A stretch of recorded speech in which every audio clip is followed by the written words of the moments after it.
그래서 스포츠 사회학에서 어려운 문제였다라고 생각하실 수 있는 건 5번, 6번이에요. 그래서 6번도 같은 형태인데요.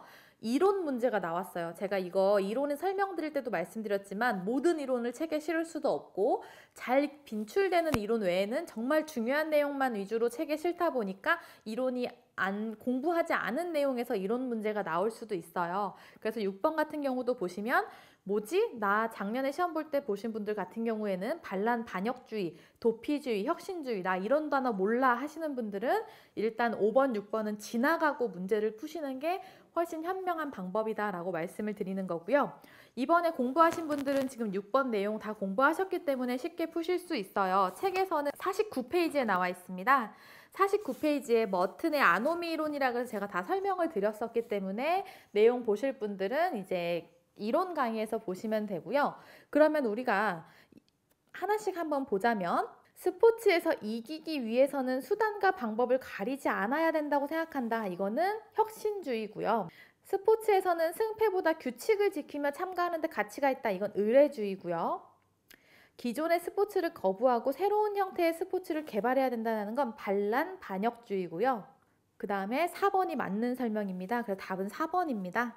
자, 그러면은 이건 공부했을 때의 상황인 거고요. 5번과 같이 내가 공부하지 않은 문제로 이 문제를 만났을 때, 그리고 내가 아는 문제를 다 풀었는데 시간이 남았을 때 이 문제를 한번 유추해서 풀어보신다고 생각을 하면요. 스포츠에서 1번, 스포츠에서 이기기 위해서는 수단과 방법을 가리지 않는다. 반란, 반역주의. 왠지 맞을 수도 있을 것 같아요. 그러면 넘어가 보고요. 스포츠에서 승패보다는 규칙을 지키고 착하게 참가하는 데 가치가 있다고 생각한다. 도피주의랑 좀 매칭이 안 되지 않으신가요? 도피는 뭔가 도망가거나 안 하는 부분인데 규칙을 잘 지키면서 참가하는 데 가치가 있다고 하니까 왠지 2번은 도피주의란 이름이랑 설명이 매칭이 안 되는 것 같다 하면은 추측으로 2번을 지우실 수 있으면 조금 이제 도움이 되시는 거고요. 3번을 보자면 기존의 스포츠를 거부하고 새로운 형태의 스포츠를 개발해야 된다고 생각한다. 혁신주의. 왠지 설명이 맞을 수도 있을 것 같아요. 그럼 일단 2번만 지우실 수 있는 거고요. 스포츠에서는 규칙을 준수하면서 이기는 것이 중요하다. 동조주의. 왠지 규칙을 따르면서 하는 부분이다 보니까 따르는 것, 동조주의. 이것도 맞을 수도 있다 해서 고민하실 때 이제 센스가 조금 있으시다면 2번을 지우시고 1, 3, 4번 중에 고민을 할 거예요. 근데 보면은 1번과 3번을 잘 보시면 이기기 위해서 수단과 방법을 가리지 않는 거는 뭔가 아예 반란하는 거, 아예 거부하는 거는 아니다 보니까 조금 유추를 잘 하시는 분들은 거부하는 거, 3번에서 스포츠를 거부해버리고 새로운 걸 개발하는 게 더 반란, 반역에 가깝다라고 유추도 되실 수도 있고 아니면 1, 3, 4번 중에 고르시는 게 그나마 나았던 거예요. 그래서 1번이랑 3번 설명이 좀 바뀐 것 같다라고 유추하시면 진짜 잘하시는 건데 그건 좀 사실 어렵고요. 4번도 설명이 좀 매칭이 되고 그러면 1, 3번의 내용이 어떤 게 맞는지 이렇게 같이 보시면은 좀 좋을 것 같아요. 그래서 제가 우리 책의 목표는 80점을 넘기는 거기 때문에 이렇게 이론을 다 싫진 않아서 이렇게 모르는 내용의 문제가 나올 수 있다. 그러면은 여러분이 약간 유추를 하시면서 이러한 방법으로 그래도 조금 더 맞는 보기를 찝어 보시는 게 조금 더 방법에 도움이 되시겠죠. 그래서 6번의 답은 4번이고 우린 이제 공부했으니까 이 문제는 당연히 맞추실 수 있어야 되는 문제입니다. 자, 그 다음에 보면 7번이고요. 이거는 굉장히 쉬운 내용이고 책에도 실려 있고 항상 잘 나오는 문제죠. 선수 개인의 사생활이나 비공식적인 내용을 중심으로 대중을 자극하고 호기심에 호소하는 흥미 위주의 스포츠 관련 보도, 옐로우 저널리즘이죠. 그래서 답은 2번입니다. 이건 꼭 맞추셨어야 되는 문제고요. 그 다음에 8번 스포츠 계층의 형성 과정이라 그래서 내용이 나오는데요. 이거 우리 스포츠 계층에 나온 단원이 6단원이죠. 6단원 페이지 33페이지에 나오는 내용입니다. 제가 스포츠 계층의 형성 과정이라 그래서 지위의 분화, 서열화, 평가, 보수부여 단계도 알고 계셔야 되지만 서열화 안에서 기준이 개인적 특성, 숙련된 기능이나 능력, 역할의 사회적 기능이 있다는 것도 알고 계셔야 되고 지위의 평가 기준이 명예나 호감, 인기라는 것도 알고 계셔야 된다라고 말씀드렸는데요. 지금 보기에 나오는 거는 개인적 특성을 얘기하고 있어요. 그래서 지위의 서열화 단계의 기준 중에 개인적 특성을 얘기하고 있기 때문에 단계는 지위의 서열화 단계다라고 알고 계시면 돼요.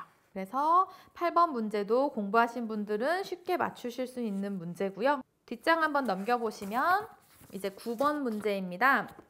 자, 이번에는 9번 문제이고요. 보기의 내용에 나타나는 스포츠의 사회적 기능으로 옳은 것은 이라고 나와 있는데요. 이것도 조금 어려워요. 1번이 보기를 한번 먼저 보시면 올림픽에서 농구 주전 선수인 누가 1차전 경기에서 부상을 당했어요. 그렇지만 팀의 승리와 메달 획득 때문에 감독은 응급처치한 다음에 출전을 강요했다. 이로 인해 부상이 심각해져서 입원했다라고 해서 결국 몸에 부상을 입었지만 출전을 강요받아서 더 부상이 심해졌다라는 내용이에요. 그럼 보기의 내용 단순히 딱 보고 보시면은 차별적인 내용 없죠. 보기 2번 차별한 거. 누구만 참가할 수 있게 하고 누구는 참가 못하게 하거나 그런 내용 전혀 없죠. 그래서 2번은 아예 빠지는 거고요. 신체 적응이라는 것도 더 그 부분에 적응되거나 더 좋아지는 부분인데 오히려 부상이 심각해지는 부분이다 보니까 아니고요. 그러면은 조금 이런 부분도 유추가 되시는 분들은 1, 3번 정도에서 고민을 하셔야 되는 거예요. 사회적인 통제로 이제 그 감독이 강요하고 했던 부분을 사회 통제로 볼 것이냐 아니면 신체적인 부분을 무시하는 것으로서 신체 소외 기능을 볼 것이냐 요 정도에서 고민하시는 게 조금 더 올바른 고민이 되는 거고요.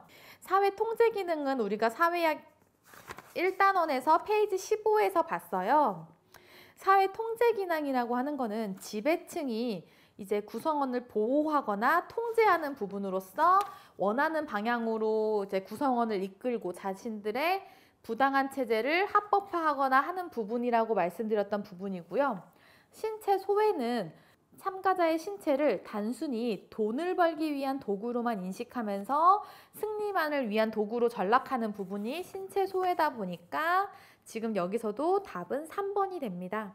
그나마 1, 3번에서 헷갈리셨다면 조금은 공부를 하신 거예요. 그래서 정확하게 보면은 3번이구나 이렇게 구분하실 수 있으면 더 좋고요.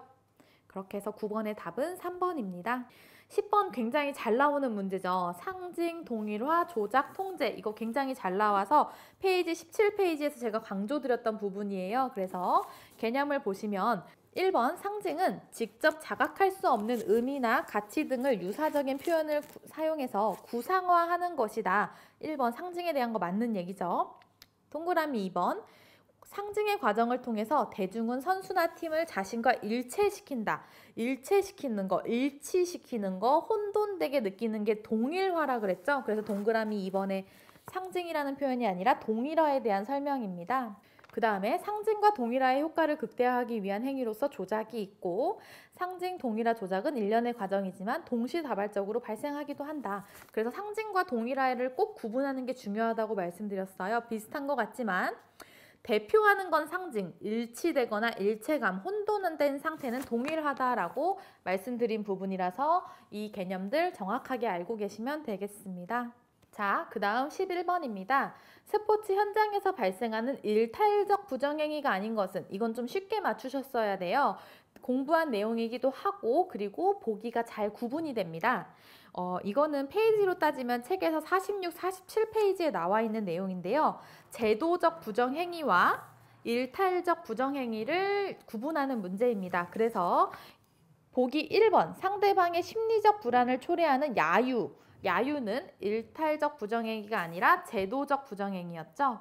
어느 정도 전략적 차원에서 용인되는 행위 안에서의 제도적 부정행위고 일탈적 부정행위는 아예 용인되지 않는 행위로서 금지 약물을 복용하거나 승부를 조작하거나 금품 제공 이런 거는 다 일탈적 부정행위에 해당하겠죠. 혹시라도 일탈적 부정행위와 제도적 부정행위를 구분 못하신 분들도 이쪽을 공부 안 하신 분들도 1, 2, 3, 4번 보기에서 보시면 성격이 다른 게 1번이죠. 다른 건 좀 더 센 거. 아예 하면 안 되는 행위인데 야유 정도는 하는 경우가 있죠. 용인되는 경우가 있고. 그래서 답은 1번이다 라고도 유추할 수 있습니다. 그래서 11번의 답은 1번입니다.